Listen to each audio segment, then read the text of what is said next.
আসসালামু আলাইকুম। সবাই কেমন আছেন? আশা করি সবাই অনেক অনেক ভালো আছেন। আজকে আমি ইনস্ট্যান্ট পেঁয়াজু রেডি মিক্স তৈরি করে দেখাবো। ডাল বাটা বা ভিজানোর ঝামেলা ছাড়া যারা মুচমুচে পেঁয়াজু খেতে চান তাদের জন্য মূলত আজকের এই রেডি মিক্স পেঁয়াজুর রেসিপি। আপনাদের অনেক কমেন্ট পেয়েছি, আপু আপনার ব্লেন্ডারটা আমাকে একটু দেখাবেন বা আপনার ব্লেন্ডারের নাম কি।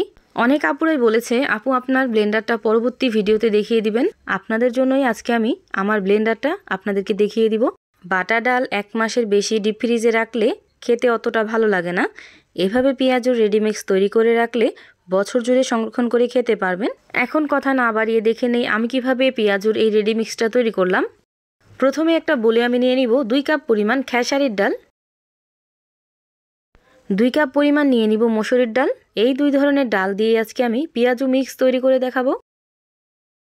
এখন এই ডালগুলোকে আমি খুব ভালো করে 2 থেকে 3 বার পানি দিয়ে ধুয়ে নেব।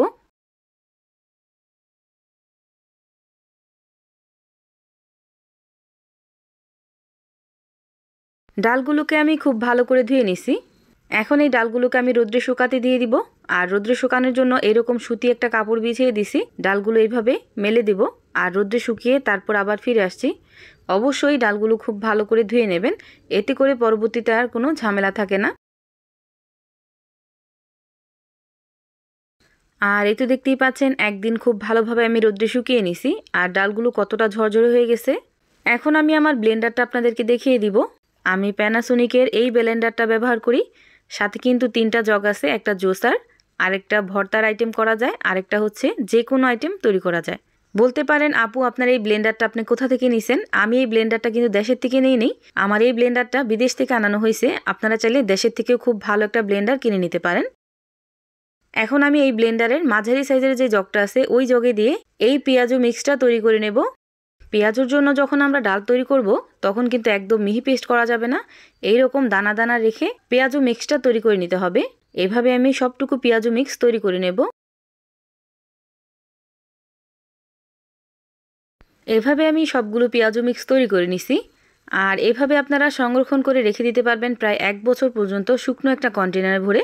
যখন আপনার প্রয়োজন হবে তখন কিন্তু 10 মিনিট আগে ভিজিয়ে তারপর পেঁয়াজুগুলো তৈরি করে নিতে পারবেন। কোনো রকম ব্লেন্ড করা বা ফ্রিজে রাখার কোনো ঝামেলা নেই, খুব সহজে আপনারা মচমচে পেঁয়াজু তৈরি করে নিতে পারবেন। এখন আমি আপনাদের দেখানোর সুবিধার্থে কিছুটা পেঁয়াজু আপনাদেরকে ভেজে দেখাবো। তার জন্য এখানে 2 চা চামচ পরিমাণ পেঁয়াজু মিক্স নিয়ে নিলাম। 2 চা চামচ পানি দিয়ে এখন ডালটাকে আমি ভিজিয়ে রাখবো 5 থেকে 10 মিনিটের জন্য। আর এই 10 মিনিটে ডালটা কিন্তু খুব ভালোভাবে ভিজে যাবে।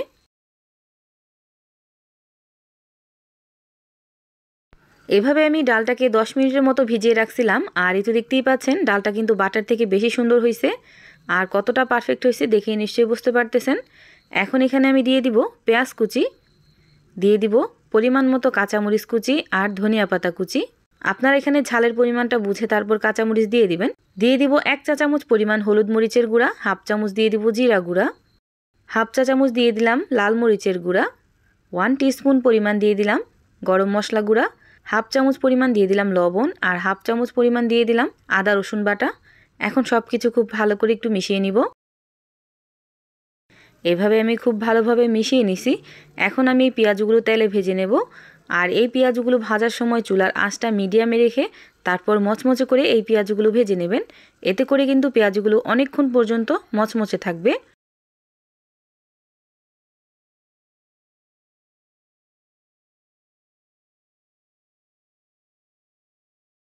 এখন উল্টিয়ে পাল্টিয়ে মচমচে করে ভেজে নিলে কিন্তু পেঁয়াজগুলো একদম পারফেক্টলি রেডি হয়ে যায়। আপনাদের কাছে এই রেডিমিক্স পেঁয়াজুর রেসিপিটা কেমন লাগছে অবশ্যই কমেন্ট করে জানাবেন। ভিডিওটা ভালো লাগলে লাইক, কমেন্ট অ্যান্ড শেয়ার করতে ভুলবেন না। সবাই ভালো থাকবেন, সুস্থ থাকবেন। আল্লাহ হাফেজ।